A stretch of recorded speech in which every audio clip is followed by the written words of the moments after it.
네, 주식시장에서 황제주로 불렸던 삼성전자가 액면 분할을 단행했습니다. 삼성전자가 주식 액면 분할을 단행한 것은 이번 처음인데요. 네, 최요한 경제평론가와 함께 관련 소식 짚어보도록 하겠습니다. 어서 오십시오. 어서 오세요. 네, 반갑습니다. 네, 상당히 주식하시는 분들한테는 확 뜨이는 그렇죠. 소식이었던 것 같습니다. 네. 240조 연간 매출, 또 영업이익 54조기 때문에 엄청난 우리나라 1위를 넘어서 정말 그렇죠. 최고의 반열에 올라간 회사를 볼 수 있을 텐데. 주식을 50분의 1로 분할을 했습니다. 이게 보통 기존 액면 분할할 때 보니까 대기업들이 10분의 1 정도라는데 이렇게 크게 한 이유는 뭐라고 좀 봐야 될까요? 그러니까 사실은 이번에 액면 분할은 굉장한 고도의 경영적 판단이라고 생각이 돼요. 그러니까 그동안 계속 개미들이 액면 분할 좀 하자. 주식 제가 지금 들어오기 전에 확인을 해보니까 250만 원이거든요. 250만 원짜리 어떻게 사냐. 그래서 계속 요구를 했어요. 예. 근데 그때까지만 해도 별로 주주 가치 재고라는 여기 도움 안 된다라면서 이제 거부를 해왔다가 지난해 3월에 그렇게 밝혔잖아요. 그렇게 밝혔죠. 예. 그랬다가 사실은 어제 최고의 수익이 났다라고 발표하면서 이렇게 액면 분할할 줄은 아무도 몰랐어요. 깜짝 놀랐거든요. 보도자료 이렇게 만들어 배포하는 이 팀도 몰랐다고 합니다. 거기 관여했던 몇 사람한테 보완 석약서까지 이제 써가면서 이렇게 발표하도록 했거든요. 그러니까 어제 잠깐 또 이거 8%인가 막 이 포인트가 올랐다가 떨어지긴 했지만 고도의 경영적 판단 다시 말씀드리면은 이재용 부회장의 현재 구속 수감된 상황 그리고 기업 이미지 제고라든지 개미 투자자들의 저변 확대라든지 여러 가지 판단이 중첩돼서 이런 결과가 나온 것 같습니다. 예. 기업 입장에서는 아무래도 지금 이재용 삼성전자 부회장의 선고일도 얼마 남지 않았고 하다 보니까 좀 긍정적 이미지를 주기 위한 것이다 이런 해석도 있는데 이것도 있다라고 보시는 거죠? 그것도 없다라고 말씀드릴 수는 없어요. 근데 이제 액면 분할이라는 게 기업 가치가 떨어진다라든지 이게 주가가 확 오른다든지 그건 아니고 현재 저변을 확대한다. 이 쉽게 말씀드려서 주주는 기업의 시어머니거든요. 예. 이렇게 해라 저렇게 해라. 이러는데 지금 외국인이라든지 기관 투자자가 너무 많은 주식을 갖고 있기 때문에 거기서 영향을 많이 받게 됩니다. 그렇기 때문에 액면 분할에서 개미 투자자들이 많아진다라고 한다면 잔소리하는 시어머니는 많아질지 몰라도 그래도 강하게 압박을 하는데 조금 더 그러니까 주주로서 최대 주주로서는 이제 방어할 수 있는 그런 기제가 되는 것이죠. 근데 비율이 바뀌는 건 아니니까요. 비율을 바꾸는 건 아니죠. 그래서 개미 투자자가 많아진다 한들 크게 뭐가 달라질 수 있겠느냐라는 목소리도 있거든요. 그럼에도 불구하고 방금 말씀하셨던 그러니까 개미 투자자들이 이렇게 삼성전자 주식을 사고 싶어도 못 샀던 그런 상황을 타개하면서 시장 전체가 유동성 증가가 가능하거든요. 그렇기 때문에 제가 말씀드렸던 대로 기업 이미지 제고와 선고를 앞둔 이재용 부회장에 대한 긍정적 이미지 그리고 이제 전체적으로 봐서 고도의 경영적 판단이다 이렇게 말씀드릴 수 있는 거죠. 이번에 이제 액면 분할 때문에 황제주가 국민주로 탈바꿈한 게 아니냐는 분석도 벌써 나오고 있던데 이제 그렇잖아요. 이게 250만 원짜리가 300만 원 간다는 거 그리고 5만 원짜리가 6만 원 된다는 게 비율로 보면 같지만 느낌이 다르죠. 느낌이 다르잖아요. 그러니까 이제 투자자 입장에서는 배당 부분도 그렇겠고 이게 위험이 없겠느냐. 엄청나게 많은 개미 투자자들이 몰릴 텐데 어떤 식으로 주가 변동이 있겠느냐 이런 여러 가지 설들이 있는데 그렇습니다. 어떻게 좀 예측하시는지 좀 들어볼까요? 그러니까 이제 어제 보도가 나오면서 황제주에서 국민주로 이 카피가 굉장히 잘 만들어진 거라고 생각합니다. 삼성 입장에서는요. 그런데 일반 투자자들 입장에서는 환영할 만하죠. 그래서 지금까지 한 번도 사본 적이 없는 삼성전자 주식을 내가 샀어라는 프라이드를 갖게 되는데 그래서 어제 한편에서는 갓삼성 이런 얘기도 있었어요. 근데 또 다른 측면에서 봐서는 손실이라든지 이런 거 다 개미 투자자들한테 떠넘기는 거 아니야? 라고 불안해하는 것도 있어요. 그럼에도 불구하고 삼성 측에서는 이 앞으로의 일반 투자자들의 배당이라든지 여러 가지 변동된 건 없기 때문에 현재 상황을 고도의 경영전략적 차원에서는 굉장히 적절하게 잘 판단했다라는 평가가 지금 많이 있거든요. 물론 이 부분은 4월 25일부터 5월 15일까지 거래가 잠시 중단이 됩니다. 준비하기 위해서. 그 사이에 그거 단축될 수도 있지만 그 사이에 어떤 조치가 취해질지 아직 예상하기 힘듭니다만은 지금까지는 그나마 시장에 큰 충격 주지 않으면서 원활하게 진행되고 있는 것 같습니다.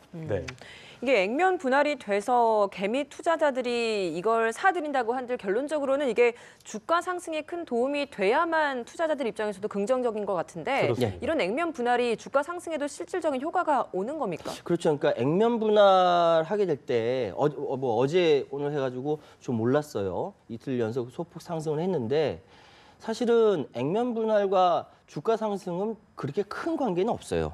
다른 사례를 보면은 올라갔다가 다시 돌아오거든요. 예. 그래서 이번에 삼성이 액면 분할했다고 해서 이게 주가가 확 오른다든지 확 떨어진다 그럴 가능성은 없습니다만 다만 이번에 보니까 2018년에 반도체 시장 전체적으로 호황이 있다. 여전히 계속 간다라는 얘기가 있습니다. 예. 그런 전망에 따라서 주식은 상승할 수가 있죠. 그런데 이것이 액면 분할했다라고 하는 건 아니고요. 다만 이제 단기적으로 막 올라갈 것이다, 단기적으로 떨어질 것이다, 이럴 거는 아니다. 이게 투자하시는 투자자분들은 각별히 유의하셔야 될 것 그러니까 같습니다. 저희가 뭐 단타라고 얘기합니다만 예. 단기 투자자분들이 싸니까 예전에는 250만 원 주에 한 주 살 수 있었는데 250만 원이면 이제 몇 주예요? 꽤 많이 살 수 그렇죠. 있잖아요. 당연하죠. 그렇게 살 수 있으니까 달려들다가 오히려 또 낭패를 보실 수 있기 때문에 그 유동성이 확대되는 이런 거는 거지. 좀 조심을 하셔야 되는 그렇죠. 부분이 그리고 있겠어요. 한 가지 더 말씀드릴 수 있는 것은 어제부터 곰곰이 고민을 해봤는데 곧 가상화폐 이야기가 있지 않습니까? 가상화폐에서 한번 뒤였던 분들, 단기적으로 뭐 이렇게 조금 차익을 봤던 분들이 다시 들어가기는 겁나고 다시 안전하게 좀 안전하게 투자할 수 있는 투자처를 어디로 찾을까 해서 삼성전자 주식으로 5월 달에 다시 들어갈 가능성이 있다. 이건 예측입니다. 그렇게 말씀드리겠습니다. 자, 그리고 가상화폐 나온 김에 얘기를 좀 해볼 텐데 저희가 방금 전에 뉴스로 저희가 또 보도를 해드리기도 했습니다만 안타까운 소식이죠. 가상화폐 최근에 폭락해서 갖고 이제 이것 때문에 뭐 우울증하는 사람들이 있다. 저도 이제 카페 가보니까 이제 그런 분들이 계시는데 20대 대학생이 방 안에서 숨진 채 발견이 되는 사건이 있었습니다. 그러니까 서울에서 대학 다니다가 군대 가는 걸로 구청에서 사회요원으로 복무하다가 이제 이런 사건이 벌어졌는데. 이 학생이 원래 조용하고 말수가 없었대요. 외부에라도 표출했으면 좋겠는데 그것이 아니라 투자했던 2억 원을 다 잃고 거의 다 원금까지 다 손실을 본 상황에서 병원에서 이렇게 수면 유도제 처방받다가 극단적인 선택을 한 것 같은데 이 사건은 사실 알려지지 않아서 그렇지 이런 사건 많이 있을 수 있고요. 그리고 예견됐던 겁니다. 그래서 정부가 좀 더 적극적으로 대처를 했었어야지라는 비판의 목소리는 있는데 어쨌든 주변 사람들이 이렇게 이로 인해서 우울증을 앓거나 낙담하는 사람들 한번 잘 살펴봐야 될 것 같습니다. 네, 뭐 좀 조사를 또 보니까 국내 최대 가상화폐 거래소인 빗썸에서는 한 60% 가량이 20, 30대 젊은 층들이더라고요. 근데 20, 30대는 아직까지 뭐 이런 급락하는 뭐 이런 절망적인 상황을 겪어보지 못해서 그랬던 것인지 이번 이런 가상화폐 투자로 인한 가치 급락이 신체적인 정신적 우울증이 더 크게 다가오는 것 같다라는 생각도 듭니다. 뭐 어떤 좀 대책이 필요하다라고 보십니까? 그러니까 등록금 빼가지고 투자했다가 잃어버렸다. 집세 빼서 넣었다가 잃어버렸다 그러면 20, 30대 젊은 사람들 입장에서는 굉장히 큰 충격일 수 있겠죠. 그래서 얼마 전에 김동연 그 부총리가 이야기를 하기를 경제적 과제로서 가장 최대한 이렇게 개입해서 정리를 하겠다라고 얘기했는데 이 문제는 저번에도 제가 한번 말씀드렸습니다만 경제적 문제 아니에요. 경제적 문제는 외표만 갖고 있고 그 안에 정치적, 사회적, 문화적 이 문제가 한꺼번에 들어가 있는 거죠. 그렇기 때문에 정부에서 TF 만들어서 작년 9월 1일부터 대책 발표하고 뭐 이야기한다고 했는데 그것이 혼선이 있고 그로 인해서 더 큰 충격을 받았던 것이거든요. 갑자기 박상기 법무장관 나와서 발표하고요. 그 발언 보니까 그래서 이게 뭐 일각에서 일고 있는 비판 같은 것들이 너무 초반에 충격파가 센 거 아니었냐. 차분하게 조금 TF를 발족해서 서서히 어떤 규제를 해가는 방안도 있었을 텐데 결과적으로 그런 것들 때문에 이런 극단적인 선택이 나오지 않느냐는 비판도 있더라고요. 의심스럽지만은 저는 지금 그 종합 TF 방침이 나온다라고 이야기하지만 TF가 만들어진 게 작년 9월 1일이거든요.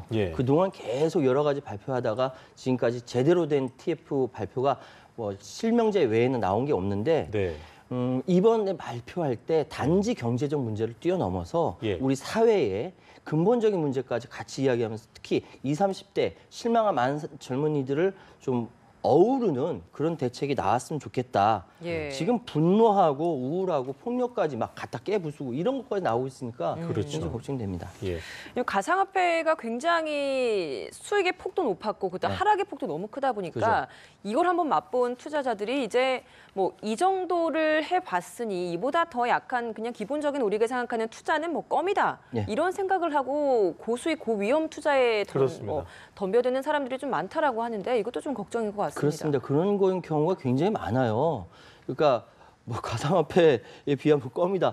이런 얘기가 나온다라는 건 가상화폐의 등락률이 워낙 크다 보니까 예. 또 예를 들어서 이 자금을 다른 주식이라든지 다른 부동산이라 여기에 넣기에는 성에 차지 않는 것이죠. 근데 모든 사람들이 생각을 해야 될 것이 모든 투자에는 리스크가 있어요. 예. 원금 손실의 리스크가 항상 있거든요. 근데 그런 거 생각하지 않고 가상화폐에서 한번 천국과 지옥을 맛보고 나서 그다음 겁나지 않는다라고 이야기하는 것은 한국 사회가 잘못된 거죠. 그렇죠. 그렇기 때문에 이 분야, 특히 리스크 손실에 대해서는 특별하게 가상화폐 거래소라든지 정부 차원이라든지 우리 방송이라든지 이런 데서 특별하게 강조해서 이야기해야 될 것으로 생각합니다. 네. 이런 세태 결코 건전한 투자 시장을 만드는 데 도움이 되지 않습니다. 가상화폐 그 시장이라는 게 이제 뭐 실명제로 시작이 됐고 예. 어쨌든 지금 김나는 거 얘기한 대로 뭐 급등락이 그러니까 급상승이 있었고 예. 이제 굉장한 폭락이 있는 상태로 거의 뭐 이전 상황과 비슷한 상황인 것 같은데 앞으로 이걸 뭐 국가 입장에서도 내려놓을 수도 없겠고 그렇죠. 또 고사시킬 수도 없으니까 예, 예. 또 거기에 머물러 있는 많은 분들이 있기 때문에 어떻게 좀 그 진단을 하시는지 또 듣고 마무리 짓겠습니다. 일단 지금 실명제가 실행됐다라는 것은 국가가 적극적으로 개입한다는 거지 않습니까? 네. 마치 미국의 서부 시대 때 황야의 무법자 해가지고 막 서로 막 이런 무법 시대에서 네. 절대 고수가 나타난 거예요. 그래서 시장을 정리해 놓은 거예요. 그래서 사실 정부가 개입하면 개입할수록 규제하면 규제할수록 투자자 입장에서는 박수를 쳐야 되는 거예요. 예. 시장이 정리가 되니까. 예. 그렇기 때문에 조만간에 TF에서 나온 종합대책이 나오고 그러면 시장이 훨씬 더 안정화될 것이다 예. 라고 생각이 되지만 그럼에도 불구하고 자기가 감당하기 힘들 정도로 투자하는 것은 그래요. 결코 바람직하지 않다.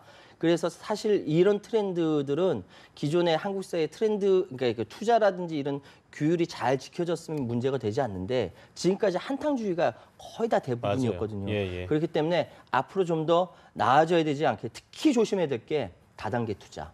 그렇습니다. 채굴을 하는 기계에 투자하라. 다시 그렇습니다. 다른 형태로 원금 돌려주겠다 이런 그렇습니다. 건 없습니다. 투자인 이런 거 없기 때문에 다단계라든지 투자 사기 특별히 주의해야 된다 이렇게 말씀드리겠습니다. 한탕주의 조심하셔야겠고 감당 안 되는 투기 형태는 좀 지양돼야겠다는 말과 함께 마무리 짓겠습니다. 지금까지 최유한 경제평론가와 함께했습니다. 고맙습니다. 감사합니다. 고맙습니다.